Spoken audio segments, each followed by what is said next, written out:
Hi everyone, I'm Celine from Blue Calla Patterns and welcome to the video tutorial for the Balm waxed canvas backpack, my latest pattern. In my sample bag that I have here, the gold fabric that you see here is waxed canvas, and then the flap and the two exterior side pockets, I just used quilt weight cotton, which I interfaced according to the instructions in the pattern.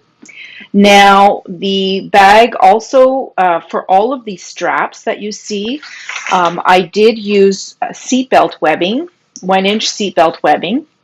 And in the pattern, I don't give the instructions to create all of these straps. And the reason why I didn't do that is because it's very time consuming to sew up all of these straps.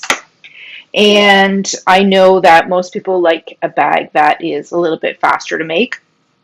So webbing, you can use cotton webbing, nylon webbing, whatever you're able to find. It doesn't matter what kind of webbing it is.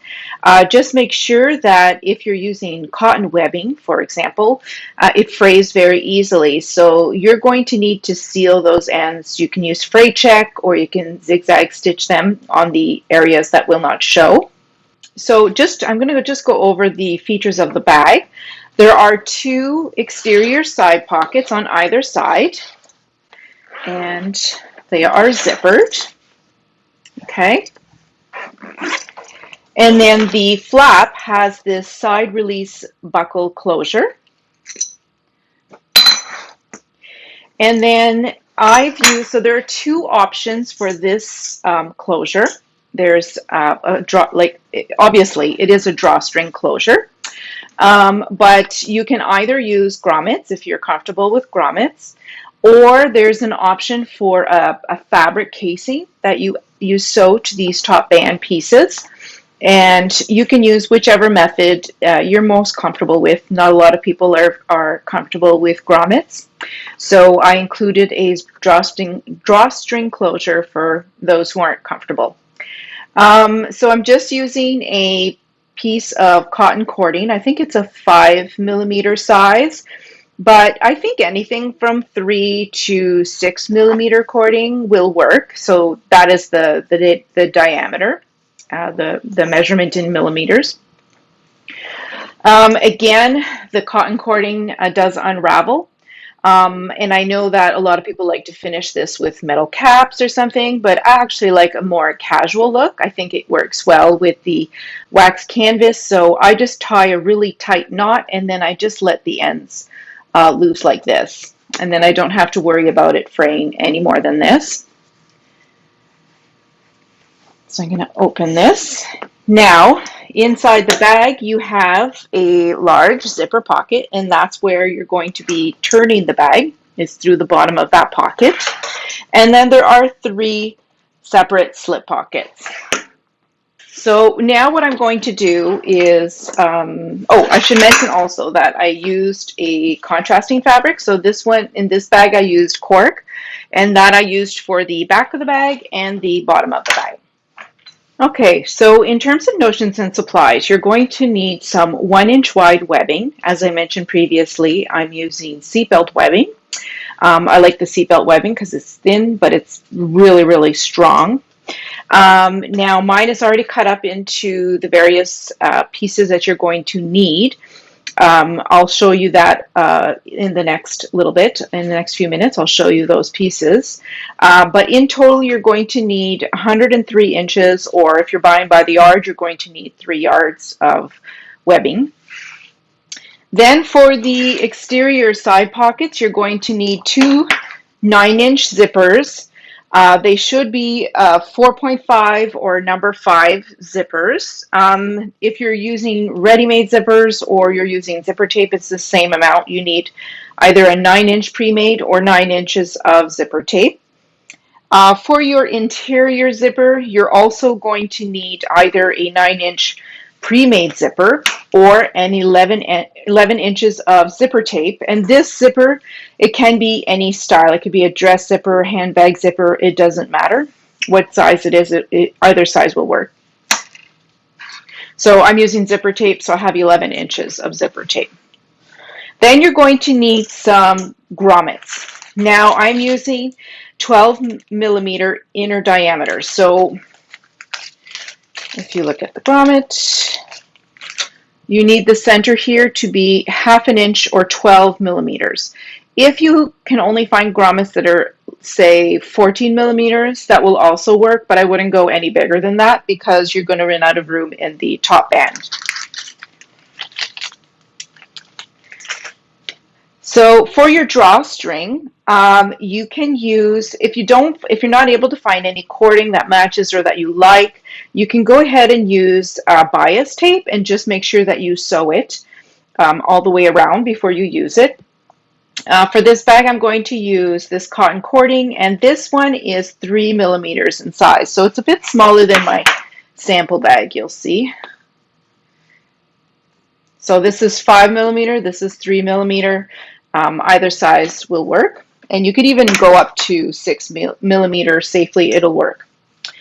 Then you're going to need, to make the adjustable straps, you're going to need 2 1-inch rectangle rings and then 2 1-inch slides. And then you're going to need your side release buckle. Now I've given us the dimensions of the side release buckle that I'm using, but don't worry if it's a little bit bigger or a little bit smaller because there's going to be a room for adjustment when you're sewing the bottom buckle in place. So don't worry too much if you can't find the exact same dimensions. There's a variety of sizes that will work. Now, something that I added to this pattern that I don't normally add is I have a black and white printer, but in the PDF version, this is all color photographs of another bag that I made. And I've shown you what the name of the different parts are so that you can match them up to your cutting chart. And this will also help you pick out your fabric. Now, if you're using waxed canvas, I did add a section on page 4, Sewing with Waxed Canvas, and this is going to give you a lot of tips. I'm not going to go through them in the video, but it does give you a lot of tips. So make sure that you read this if you're planning on using waxed canvas. If you want to use fabric, if you don't want to use waxed canvas or any other non-fraying material, make sure that you read this section here. It'll just explain to you the differences in the interfacing of your bag and any other changes that you need to make if you're using fabric for the exterior instead of wax canvas, cork, vinyl, or waterproof canvas.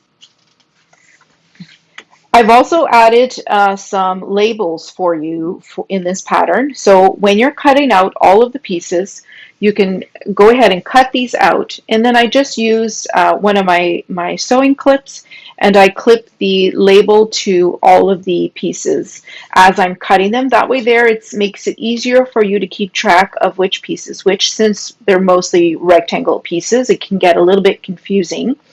And then when we're continuing through the video tutorial, it'll be easier for you to know which pieces that you need to get for the next step. Okay, so I'm going to go in order of the items as they are listed in the cutting chart. So the first one is the bottom. This is your pattern piece. And for this pattern piece, you're going to print out 2 copies and then you're going to tape them together along that center dotted line. And with this pattern piece, you're going to cut out your contrast fabric. So that's what you see on the exterior at the bottom here. And if you're not using cork or vinyl or whatever, something that's non-fraying, and you're using fabric, then you're going to cut a fusible woven interfacing and fuse it to the wrong side of this contrast piece. I'm using vinyl, so I don't have to do that. Then I also cut out 1 lining fabric, so that'll be the bottom of the bag inside in the lining. And I cut out a matching fusible woven interfacing, which I'm going to fuse to the wrong side. Next is the bottom firm interfacing. Again, print out 2 copies of this pattern piece and then tape them together at that center dotted line. Then you're going to use it to cut out one firm interfacing. So I'm using a sew-in Pellon Peltex 70, but you can use Decoville Heavy or whatever you have on hand that is fairly rigid. Then I also cut out one fusible fleece. So the fusible fleece is actually going to be fused onto the wrong side of the lining bottom piece, and the firm interfacing is going to be glued to the wrong side of the contrast bottom piece. Next up is the flap. So for this pattern piece, you're going to print out 2 copies, and then you're going to see there's a little sun symbol here at one of the dotted lines. You're going to tape the pieces together, and you're just butting the lines together, and you're not overlapping the symbols or anything like that. The symbols are just there to show you which lines need to be taped together. So you're going to print out 2 copies, and then you'll see there's an interior dashed line, and then there's an exterior solid line. So you're going to cut out one piece at the dash line, making it a little bit smaller than the other, and then the second one at the exterior solid line. This piece, the larger piece, you're going to use this to cut out the 2 exterior fabric flap pieces. Now for my flap, I'm using wax canvas for the underside, and then my floral cotton for the exterior, for what's showing on the outside. For this bag in the video, I decided to use waterproof canvas instead of wax canvas, just to show you that you can use either one and it's exactly the same. So because I'm using this, I don't need to interface this piece. It's fairly rigid. And then for the front of the flap, I'm using this quilt weight cotton fabric, and I cut out a matching fusible woven interfacing for it. Then using this flap, the second flap piece, this is the one that's cut out at the interior dash line. I'm using this to cut the interfacing for the flap. So you have 2 choices. You can either use Decoville Light or you can use fusible fleece. Either one will work the same. I decided to use Decoville Light. Okay, so next up is the main panel. So this probably looks confusing because you should actually just have a piece that looks like this, or rather like this. Okay, but I hate cutting on the fold, so I always cut out 2 copies of everything and then I tape them together at the fold line. But if you want to save on paper and you don't want to do that, then your piece is going to look like this, and this is going to be your fold line, and you're going to use that to cut everything. I'm going to show you what the main panel looks like on the bag. So that's this panel right here, and this panel right here. Okay, and you're going to use this pattern piece and you're going to cut out 1 contrast fabric. So on this bag it's cork, but for the bag in the video I'm going to use this black vinyl. And then for the front of the bag I'm going to use this the same waterproof canvas, and that's my exterior fabric. So if I was using fabric for either one of these, I would also have to cut out fusible woven interfacing and fuse it to the wrong side. Now, you'll notice on the bottom of the pattern piece, it'll tell you to also cut out a piece of firm sew-in interfacing, which is slightly smaller dimensions than the main panel. And that piece is going to be used on the wrong side of the main panel contrast, just to give the back of your bag here a little bit more structure. Next up is the lining pattern piece. So there's 2 pieces that you need to tape together. They'll have a little flower symbol. You don't have to worry about lining them up. They're just to indicate which lines need to be taped together. Of course, there's always the dimensions. You can cut by dimensions if you wish. So with this pattern piece, you're going to cut out 2 lining fabrics. So I'm going to show you this inside the bag. So there's 1 lining piece here and 1 lining piece here, the big piece here. So you're going to cut out 2 of your lining fabric and then 2 in your fusible woven interfacing. You're going to fuse that to the wrong side of your lining pieces. Then you're also going to cut out 2 pieces of fusible fleece, and you're going to fuse those to the wrong side of the lining pieces over top of the fusible woven interfacing. Now for one of them, before you fuse it, we need to cut out a little box where we're going to be installing our zipper pocket, just so that it reduces the amount of bulk in that area. So to do that, you're going to refold it how you had it when you were cutting.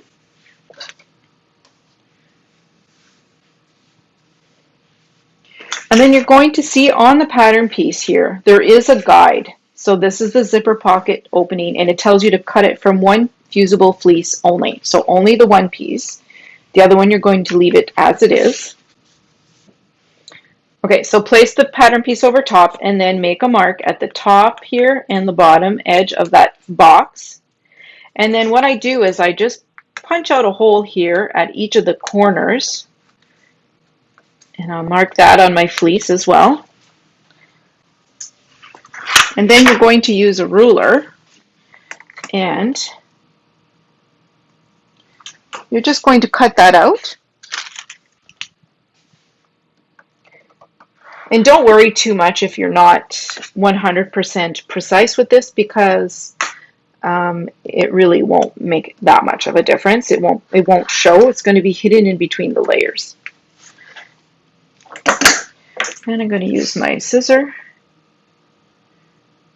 Okay, so now if you unfold this, there's our box, and then you're just going to fuse that to the wrong side. So you'll note the area here is slightly shorter than this area here. So if you're using a directional print for your lining fabric, this is up, this is down.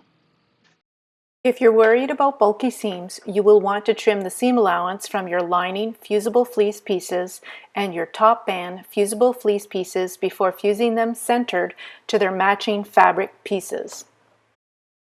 Next up is the interior slip pocket. So that's this piece inside the lining of your bag.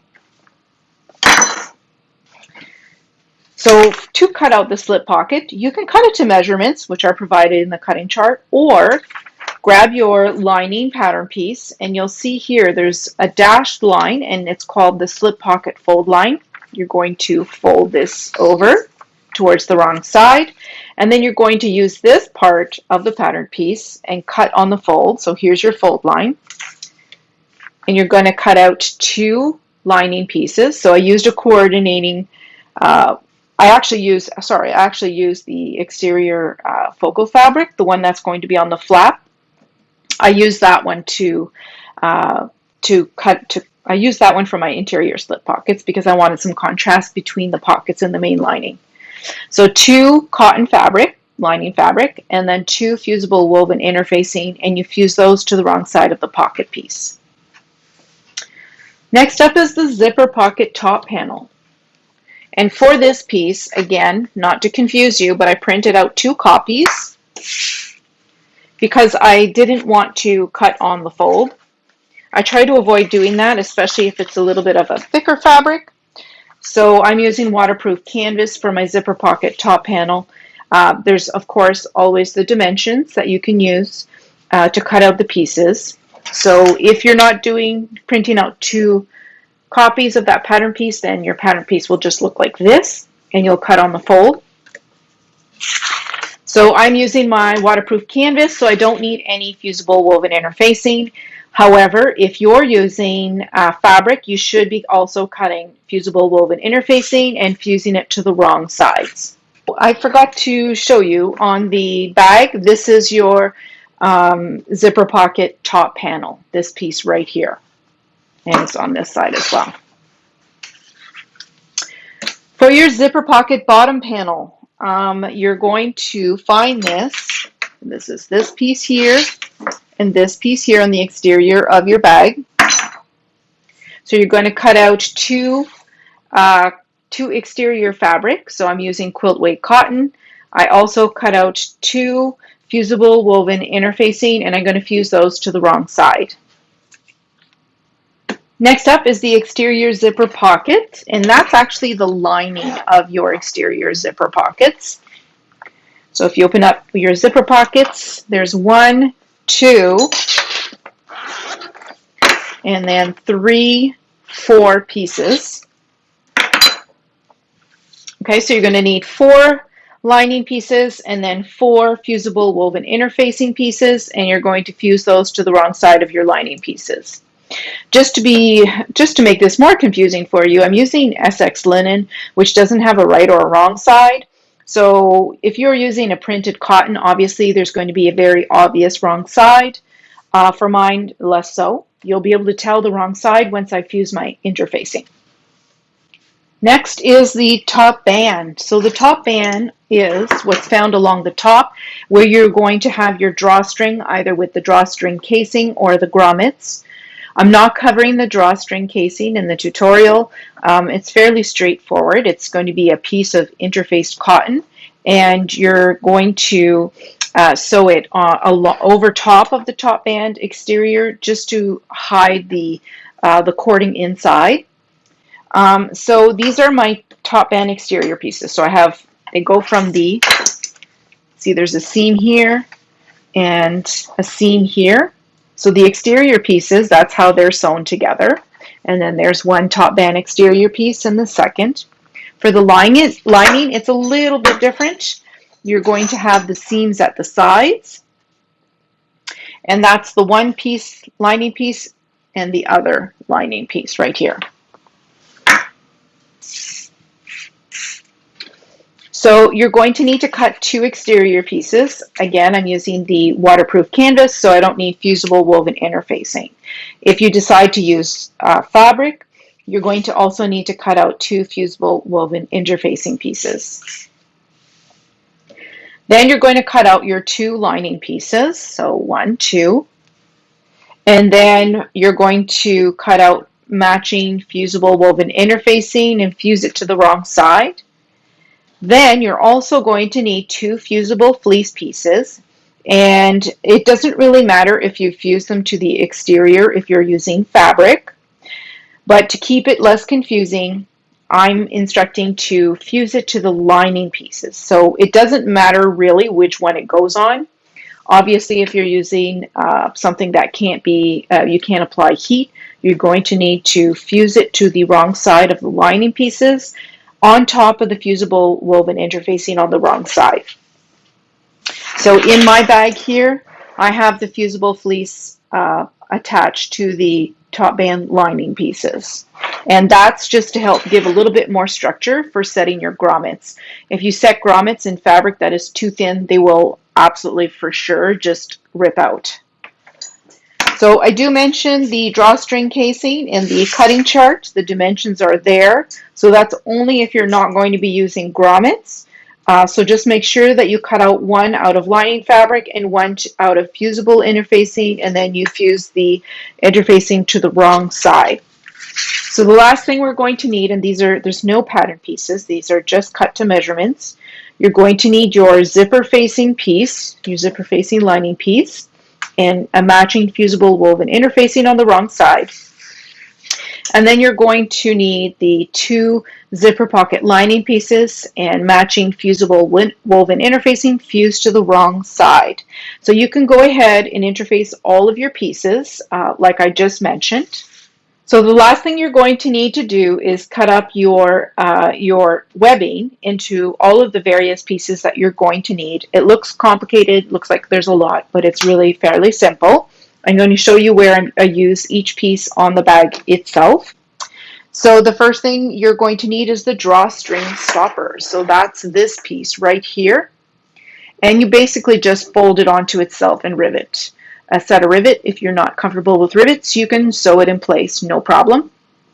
So I'm going to, obviously that's going to be at the very end in the last video. So that piece is 4 inches long, and make sure that you're sealing all of the ends when you're cutting. Then you have your 2 shoulder straps. So if I flip the bag over, That's the longer pieces here on the shoulder straps. Okay, so that's these two pieces here. The measurement, the cutting measurement is in at the bottom of the cutting chart here. Then you're going to need your rectangle ring connectors. So that's these two strap pieces here that you use to attach the rectangle rings for your shoulder straps.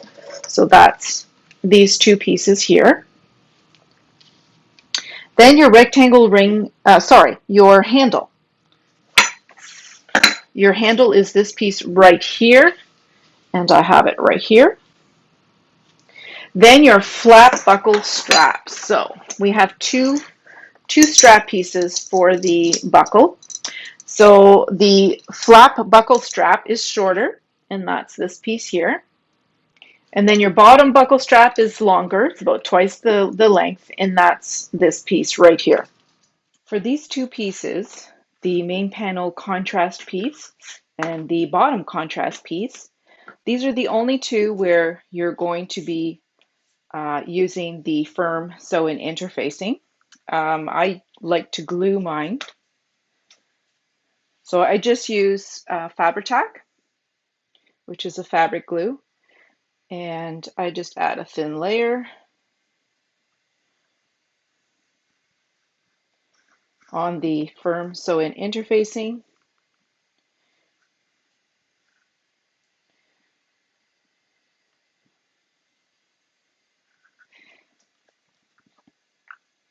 And then you glue it to the wrong side of those contrast pieces. Now, when I have a firm sew-in interfacing, I usually make the interfacing piece half an inch smaller all the way around. So as long as you're gluing it centered, you will be left with that half inch of space for the seam allowance, just so that it's not bulky in your seams. And then you do the same thing for the main panel contrast and the firm sew-in interfacing for that piece.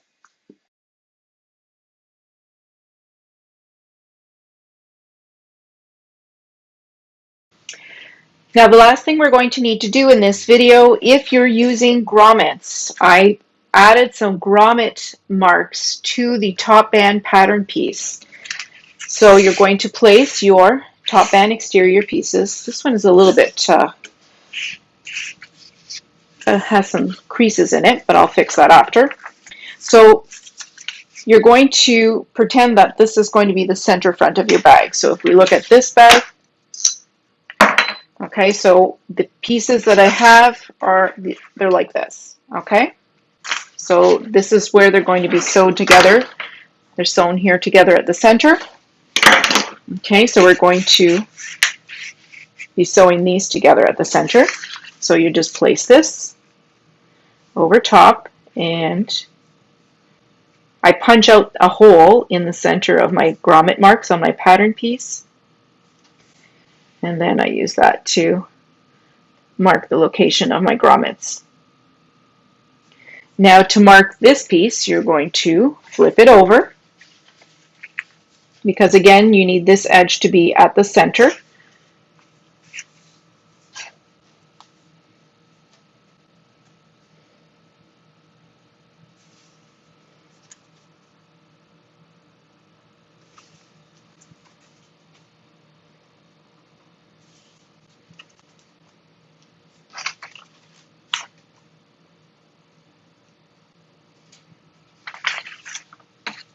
Okay, and then we're ready to go on to the next video where we begin the exterior assembly of our bag.